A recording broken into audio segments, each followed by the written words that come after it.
Hello, everybody, and welcome to day 4 of 28 days to master level chess tactics. I just realized I'm gonna run out of fingers here soon.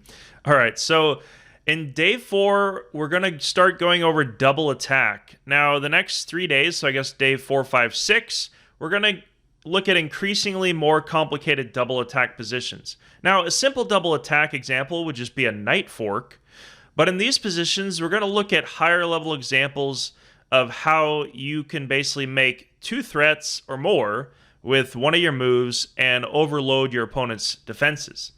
Now, the essence of all chess tactics is essentially double attack. But of course, you always want to look at ways to attack, especially in the middle game, of course, in all phases of the game. But the main purpose of the middle game is you've accomplished your development, your pieces are deployed, and they're ready to increase their activity further to overload your opponent. So let's look at how we would do that practically. It's white to move in this position, and I suggest you pause the video now. Use the 4-step thought process where you evaluate the material, and then you go towards position, you find candidate moves, and then finally you look at forcing lines to try to figure out the correct way to go. In this position, as white to move, the material is actually a rather ridiculous example. So black actually looks like he has 2 extra minor pieces and I guess an extra pawn.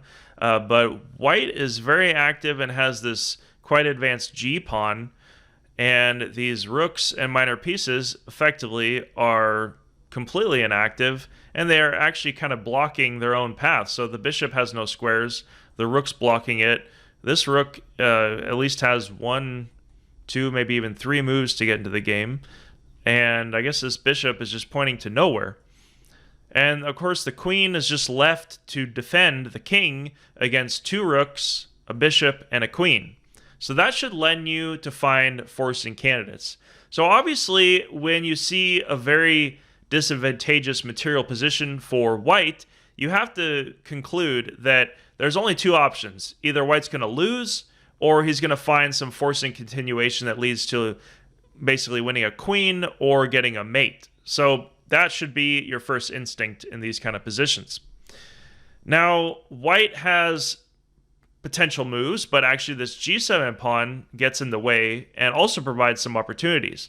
I say it gets in the way because obviously if the pawn wasn't here, then white would be mating quickly with his active rooks and bishop and queen.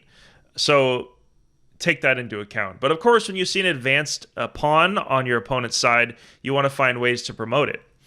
So something like bishop takes, maybe, I guess rook takes f7 is something you should look at. So if you look at bishop takes, it looks like there's multiple defenses, even just rook takes. Rook takes here, it doesn't work because then the queen gets a checkmate. So these simple tactics come into play. Now, queen to h7 would work perfectly, but of course the queen's covering that square. So you can discount bishop, well I guess even rook takes would be even worse because then he would checkmate. So you don't want to make a basic blunder like that. So these obviously forcing moves should lead you to more subtler ideas of a double attack. Now, of course, white would just love to have a bishop pointing at the h7 square, and so this should lead you to make more subtle attacks. It looks crazy, but bishop to g6 is actually the correct move in this position, and it makes perfect logical sense. If the pawn takes, then he just gets a mate in 1. If the bishop takes here, then there's actually multiple moves. He could just take the queen, and actually it's pinned, so that doesn't work. All right, I'm just checking these with the computer as well. Even just queen takes and then takes the queen is a very simple way too. What you really need to look at is this pawn takes as well, so that would lead to a checkmate. So we can discount those pawn captures, and now you need to look at queen takes, which is the most, I guess it's the only move, but it's the most logical continuation. And now if rook takes, then the pawn still cannot capture because you get either checkmate here or checkmate here. From this, you can see that bishop to g6 is actually a sudden idea, and it's not really in any pattern recognition. These kind of sudden forcing moves that are a little more subtle double attacks. All right, so let's see what would happen if he tries to bring the knight in. So let's say he plays knight to e7. Obviously, bishop doesn't work because then you get a checkmate. So we'll just go through that. All right, so knight to e7.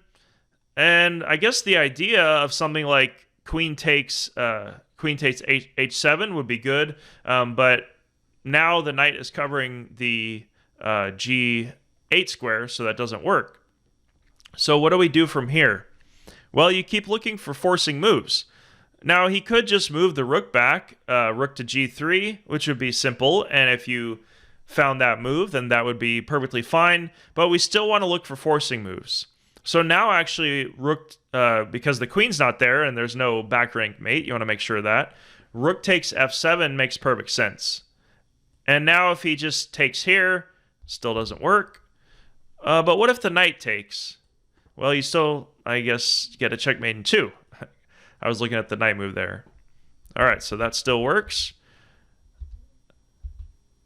And what if the king takes? Well, it looks like you can promote, but the knight can take. So you need to keep looking further. And actually, promotion still works because it still breaks down his defenses. You take, and now if he goes back, then you get a mate in 1. And you just need to calculate if the bishop interposition allows the king to escape, because black actually has quite a lot of material. He would essentially have a rook and 3 minor pieces for a queen. So you still need to make sure you find a mate.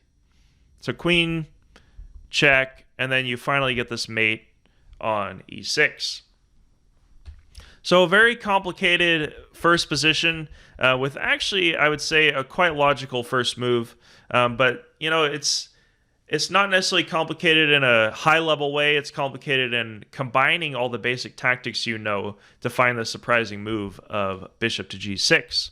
In this second and final position of this video, you can note that it's black to move, and it's a little more sparse than the first position, but nevertheless, there's a lot of contact and thus activity from both sides of the board.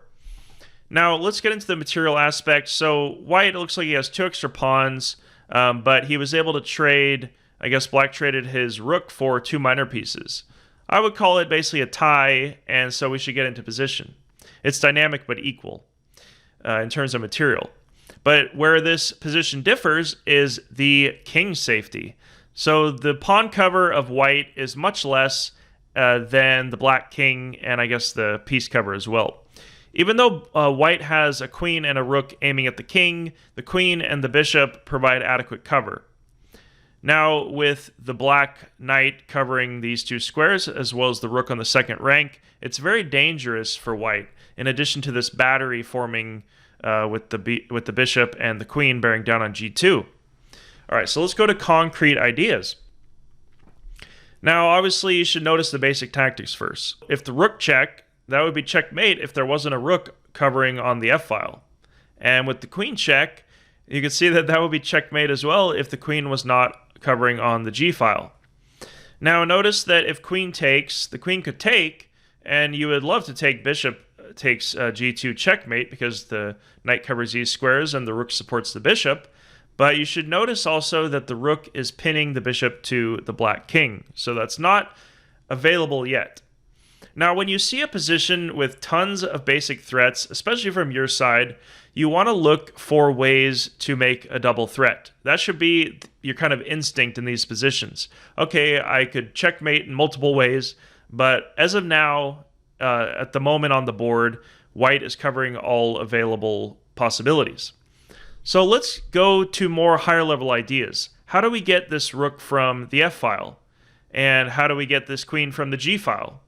Well, I guess you could bring the rook back, but notice that when your pieces are maximally active and making a lot of threats, you do not want to bring them back. You don't want to get rid of them. You don't want to take them back and try to reroute them. Now is not the time to do that. So you wouldn't want to move the knight or the rook. Obviously, white can take this knight, but then he gets a checkmate, starting with queen to h1 check. The queen would come back, and then you could basically just take here, and he'd have to come up, and you end up checkmating on g2. With that in mind, the queen is your first and best option. So queen to d7 is the correct move in this position. And you would reach that by finding ways to deflect either the rook or the queen from the defense of the king and the g2 square. Now, obviously, if the rook just takes, which would be a big blunder, you just do rook to f2 checkmate. And there's actually a concrete threat now with rook to f2 check, rook takes, and then you can scoop up the queen on g7.